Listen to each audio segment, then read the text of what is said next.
రైతు సోదరులందరికీ నా ఛానల్కి స్వాగతం. సో నా వీడియోను ఫస్ట్ టైం చూస్తూ ఉంటే సబ్స్క్రైబ్ చేయండి, బెల్ ఐకాన్ ప్రెస్ చేయండి. సో ఆంధ్రప్రదేశ్ ప్రభుత్వం ఒక గుడ్ న్యూస్ని అయితే రైతు సోదరులకి ప్రకటించింది. అదేమంటే 25-26 సంవత్సరానికి రబీ సీజన్లో వరి సేకరణ ప్రారంభించిందంటే వరి కొనుగోలు కేంద్రాలను ఏప్రిల్ 4వ తేదీ నుంచి ప్రారంభిస్తామని తెలియజేశారు. 1900కు పైగా రైతు భరోసా కేంద్రాలు అంటే రైతు సేవా కేంద్రాల ద్వారా ఏప్రిల్ ఆరంభం నుండి ఈ సేకరణ కార్యక్రమాలు మొదలవుతాయని చెప్పారు. 23 లక్షల మెట్రిక్ టన్నుల రికార్డు లక్ష్యాన్ని ఈసారి కొనుగోలు చేయాలని గవర్నమెంట్ డిసైడ్ చేసుకునింది.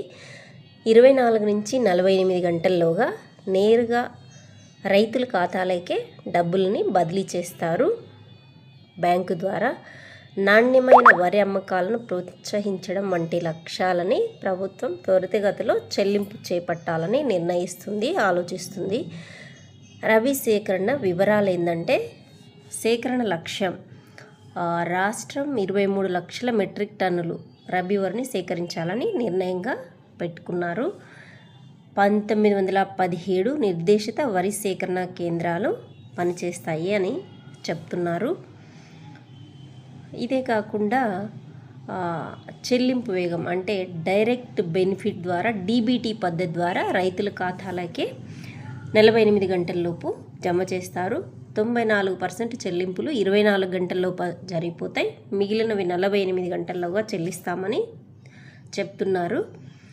లాజిస్టిక్స్ మౌలిక సదుపాయాలు ఏంటంటే 5.4 కోట్ల గోనె సంచులు అందుబాటులో ఉన్నాయి. సంచుల సేకరణ కూడా అయిపోయింది. మరి రవాణా కోసం GPS ట్రాకింగ్తో కూడిన 17,200 లారీలని కూడా సిద్ధం చేశారు. ఇంకా పంటల వైవిధ్యీకరణ వరితో పాటు ప్రభుత్వము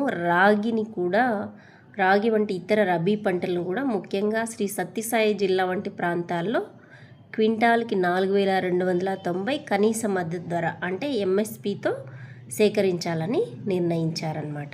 ఓకే, సో ఇది రైతులకు ఎంతైనా కూడా గుడ్ న్యూసే కదా.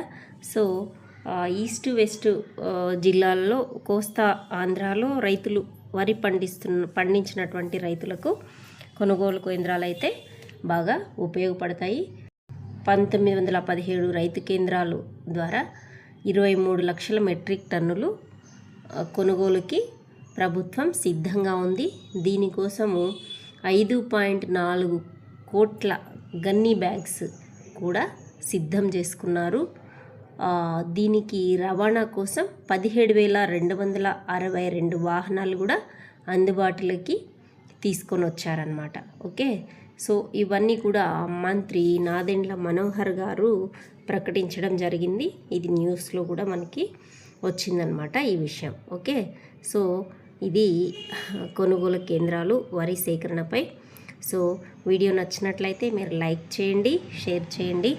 అలాగే నా ఛానల్ని కొత్తగా చూస్తున్నట్లయితే మీరు సబ్స్క్రైబ్ చేసుకుంటూ బెల్ ఐకాన్ని ప్రెస్ చేయండి. నేను ఏదైనా రైతులకు ఇన్ఫర్మేషన్ పెట్టినప్పుడు మీకు నోటిఫికేషన్ వస్తుంది. ఓకేనా? Thank you for watching.